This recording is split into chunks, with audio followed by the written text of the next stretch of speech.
ایک بات آپ سے کہوں، آپ کچھ چونک جائیں گے. حضور نے کبھی زکوٰۃ دی؟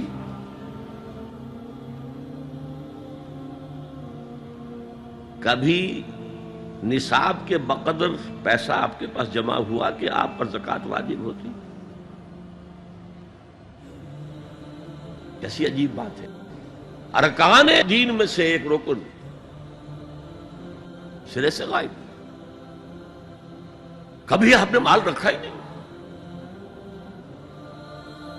حضور کا اسوہ ہم جانتے ہیں، مسواک کر لی ہے، پائچے جو ہیں ٹخنے سے اوپر کر لیے ہیں، یہ اسوہ ہے. ہاں ہے، یہ بھی ہے، ٹھیک ہے، سنت ہے. اسوہ تو یہ ہے. اور صرف آپ کا نہیں، جنہیں ہم کہتے ہیں فقراء صحابہ، ابو ہریرہ، ابو ذر،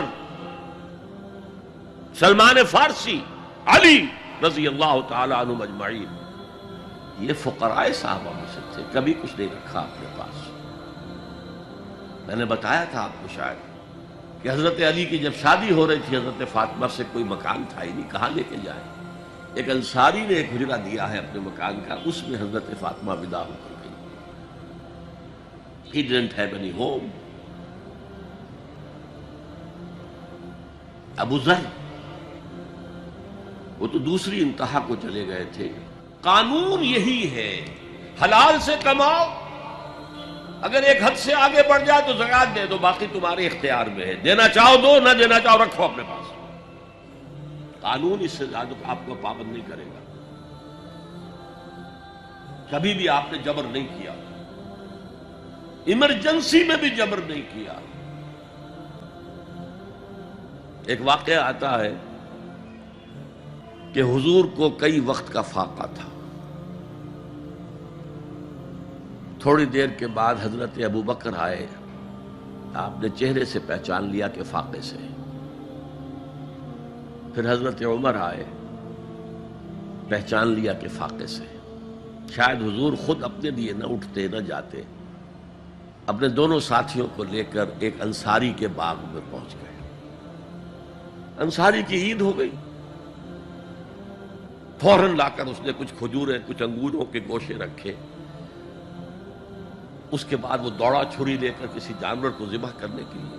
یہ ساری تفسیریں میں کیا بتا رہا ہوں. مال یہ نہیں تھا کہ مدینے میں سبھی فاقے سے تھے، موجود تھے جن کے پاس مال تھا، لیکن جبرن آپ نے کسی سے کچھ نہیں لیا. جب وہ چھری لے کر چلا، فرمایا دیکھنا کسی دودھ والے جانور کو نہ ذبح کرنا. بہرحال کچھ دیر کے بعد وہ گوشت پکا کر لایا، روٹیاں رکھیں. اس کے بعد حضور نے ایک روٹی پر چند بوٹیاں رکھ کر کہا یہ عائشہ کو دے آؤ، اسے بھی کئی وقت کا فاقہ ہے. اور پھر حضرت عمر کی طرف رخ کر کے کہا عمر یہ ہیں وہ نعمتیں جس کا حساب دینا پڑے گا اللہ کے ہاں. وَأَمَّا بِنِعْمَةِ رَبِّكَ فَحَدِّثْ. اور یہ جو فرمایا گیا الہاکم التکاثر میں، نعمتوں کا حساب لیا جائے. وَلَتُسْأَلُنَّ يَوْمَئِذٍ عَنِ النَّعِيمِ. فرمایا یہ نعمتیں ہیں. یہ ہے اصل میں انفاق کا معاملہ. آپ کے اس پر چھوڑ دیا گیا ہے. جتنا بھی آپ میں جذبہ ہے، جتنا بھی آخرت کا یقین ہے، اتنا ہی آپ پسند کریں گے کہ آخرت کے بینک میں جمع کرائیں، یہاں کے بینکوں میں کیوں جمع کرائیں. یہاں کتنا دے دیں گے آپ کو؟ 10%، 20%. وہاں 700% ملتا ہے. 700% نہیں، 7000، 700 گنا. Why to keep it in these banks? حضرت مسیح کا جو پہاڑی کا واس بہت مشہور ہے، سرمن آف دا ماؤنٹ، بڑے پیارے الفاظ ہیں. میں آپ سے اپنا تاثر عرض کیے بغیر نہیں رہ سکتا. جہاں تک مواعظ کا تعلق ہے، جو حضرت مسیح کے مواعظ آئے ہیں ان سے اونچے واعظ کوئی ممکن نہیں. اسی میں یہ جملہ بھی ہے، دیکھو اپنا مال زمین پر جمع نہ کرو. جہاں چوری بھی ہوتی ہے ڈاکہ بھی پڑتا ہے، کیڑا بھی خراب کرتا ہے. آسمان پر جمع کرو جہاں نہ چوری کا اندیشہ نہ ڈاکے کا خوف، نہ کیڑا خراب کر سکے۔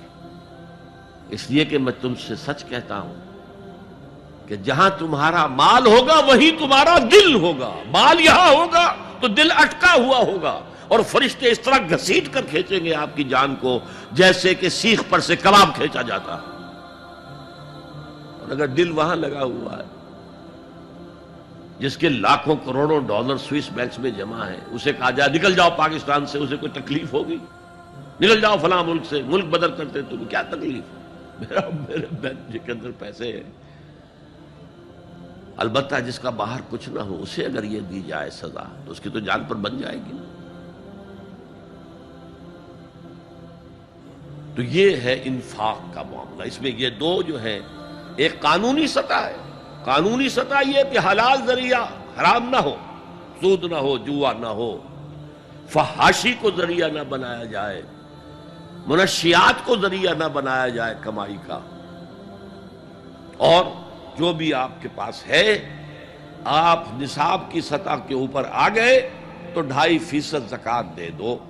قانون اس سے آگے آپ سے مطالبہ نہیں کرے گا، اگرچہ فقہاء نے یہ فتویٰ دیا ہے کہ اگر کسی وقت جو فقراء ہیں ان کی ضرورتیں زکوٰۃ سے پوری نہ ہو سکیں تو اس وقت کا امام، اس وقت کا خلیفہ وہ زبردستی بھی امراء کے مال میں سے مزید لے سکتا ہے زکوٰۃ کے علاوہ۔ لیکن کمال یہ ہے محمد رسول اللہ صلی اللہ علیہ وسلم کا کہ نہایت جانگ اصل تحریک جو تھی، انقلابی تحریک، اس میں بھی کبھی آپ نے جبر سے کام نہیں لیا۔